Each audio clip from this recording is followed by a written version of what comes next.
Seal Hawk RL Memorial House Seal Hawk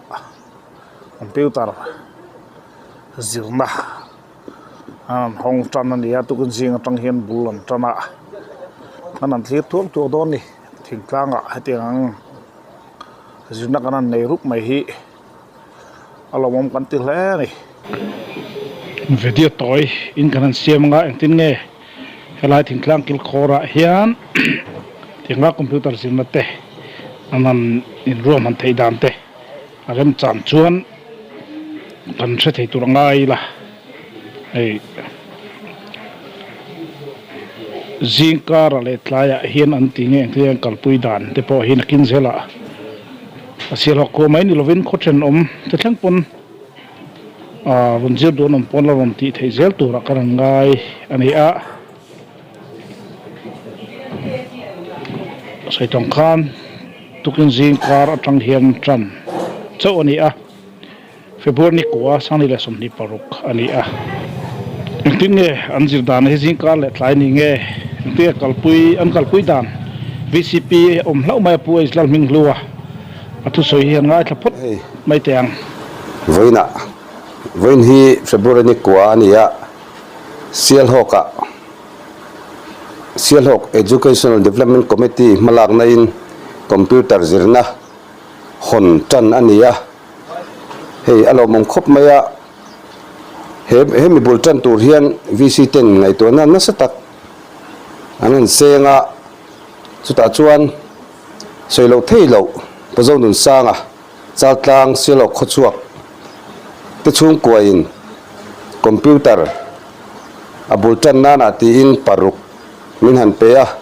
chumi zirtir na bultan tur chuan VC10 Seal Hawk Educational Development Committee han dina chuan ma han la charcharin veini ni ko February hian he zirna hi kalpui tan ani ta a alo mom khop mai he zirlai te po tuna hian mi som pariat lai kan nei instructor ta na nula OPE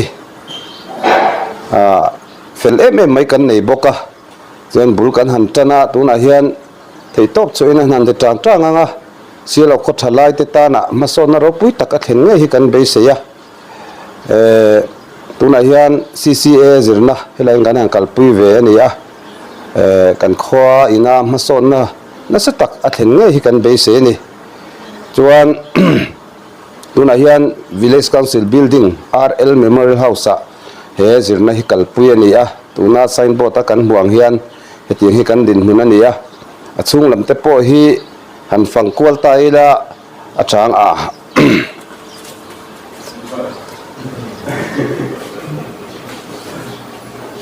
hi la OP hi ani hi kan instructor tuna helaya zirtirna petu ani chuan hei midang hi kan zirlai ten ni a class hi zinga darkar ni an kal thinanga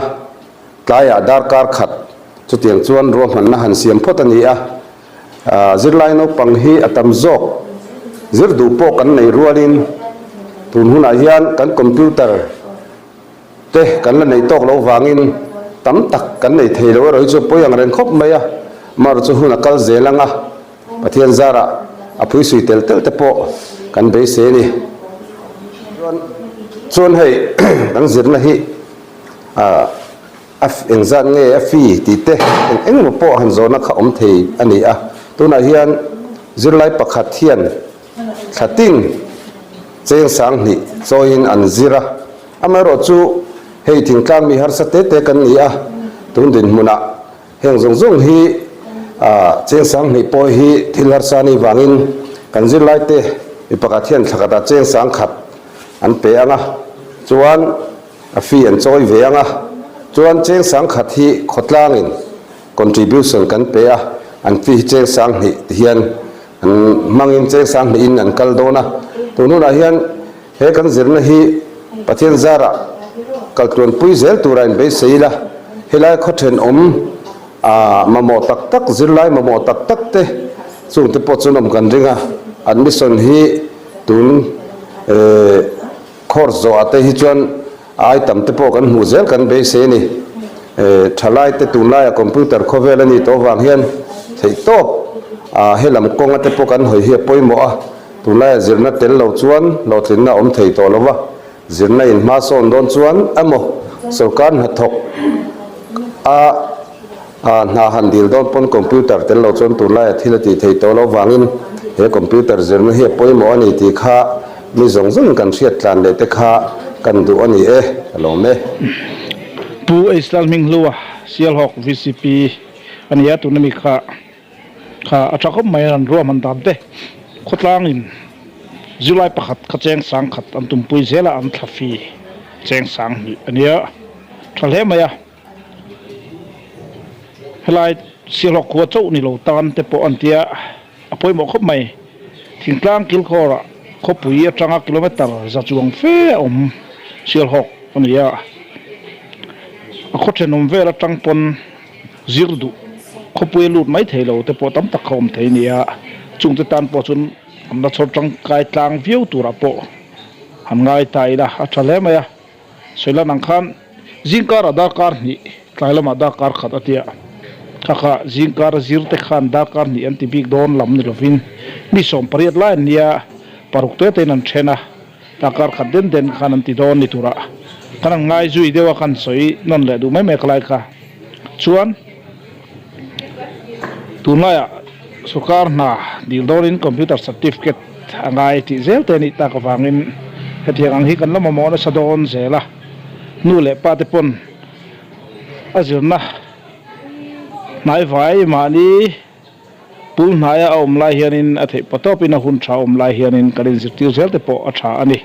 ko puilama nu le pa te mu phak lova zirna in lu tir hau tak zia kan hrianga mani mu phak nu thei chuan du thu samani